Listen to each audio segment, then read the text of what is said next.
35 సంవత్సరాలు ఎమ్మెల్యేగా ఉండి కూడా 3 సార్లు సీఎంగా అయి కూడా 14 సంవత్సరాలు అధికారంలో ఉన్న తర్వాత కూడా ఒక మనిషి వల్ల ఈ ఒక్క కుప్పం నియోజకవర్గ ప్రజలకే ఎలాంటి మేలు జరగలేదు అనంటే మరి ఇలాంటి వ్యక్తి రాష్ట్రానికి ఒక ముఖ్యమంత్రిగాను కుప్పం నియోజకవర్గానికి ఒక ఎమ్మెల్యేగాను అర్హుడేనా అని చెప్పి నేను మిమ్మల్ని అందరినీ కూడా కోరుతా ఉన్నాను. ఆలోచన చేయమని కోరుతా ఉన్నాను మిమ్మల్ని అందరినీ కూడా. బాబు ఎలాంటి వాడో, చంద్రబాబు నాయుడు గారు ఎలాంటి వాడో తెలుసుకున్నా, ఈ మనిషి ఎలాంటి వాడో తెలుసుకున్నా చంద్రగిరి ప్రజలు మీకు ఎమ్మెల్యేగా కాకమునుపు ఇదే పెద్ద మనిషి చంద్రబాబు నాయుడు గారు చంద్రగిరిలో ఎమ్మెల్యే, అక్కడ తన సొంత ఊరు, అది తన సొంత నియోజకవర్గం. అక్కడ మొదటిసారిగా ఆయన ఎమ్మెల్యే అయ్యాడు. ఎమ్మెల్యే అయిన తర్వాత మంత్రిగా కూడా పనిచేశాడు.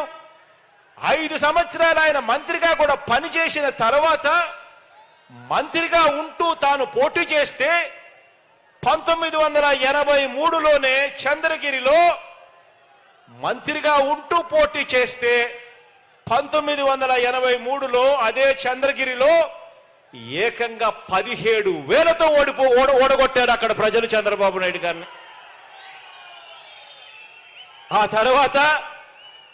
ఆ తర్వాత ఈ పెద్ద మనిషి బీసీలు ఎక్కువగా ఉన్న ఈ చోట, పేదవాళ్ళు ఎక్కువగా ఉన్న ఈ చోట తన ధనబలం చూపిస్తూ ఈ నియోజకవర్గానికి వచ్చి బీసీల సీటు కబ్జా చేసి 35 సంవత్సరాలుగా ఈ మనిషి ఇక్కడ రాజ్యం వెళ్తా ఉన్నాడు. ఆలోచన చేయమని అడుగుతా ఉన్నా. ఇదే పెద్ద మనిషి చంద్రబాబు నాయుడు గారు మీకు 35 సంవత్సరాలు ఎమ్మెల్యేగా పనిచేశాడు. ఇదే కుప్పంలో ఆయన కనీసం ఒక ఇల్లన్నా కట్టుకున్నాడా అని ఆలోచన చేయమని అడుగుతా ఉన్నా.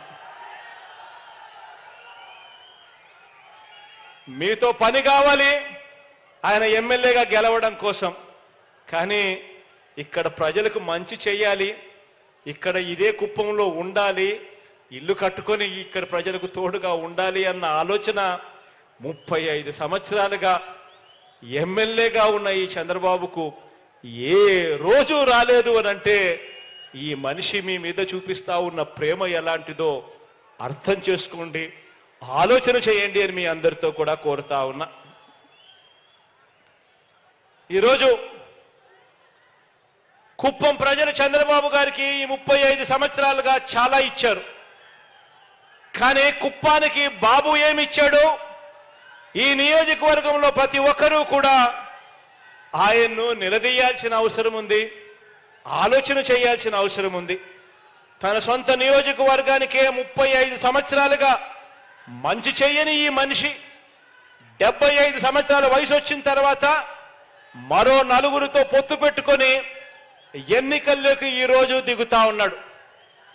ఆలోచన చేయమని అడుగుతా ఉన్నా. ఈ మనిషి 75 సంవత్సరాల వయసు ఈ మనిషికి, 35 సంవత్సరాలుగా ఇక్కడ ఎమ్మెల్యేగా పనిచేశాడు, 14 సంవత్సరాలు ముఖ్యమంత్రిగా కూడా పనిచేశాడు, 3 సార్లు ముఖ్యమంత్రి అయ్యాడు.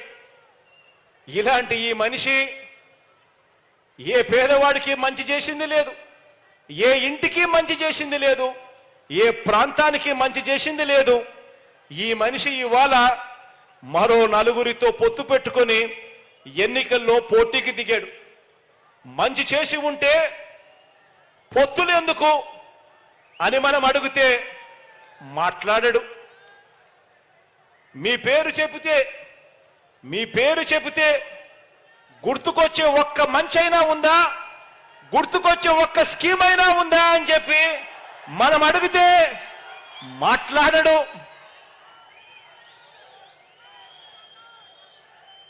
ఏ గ్రామం మధ్య అయినా నిలబడి ఈ గ్రామంలో నా మార్కు ఫలానా మంచి చేశాను అని చెప్పగలడా అంటే అది మాట్లాడాడు.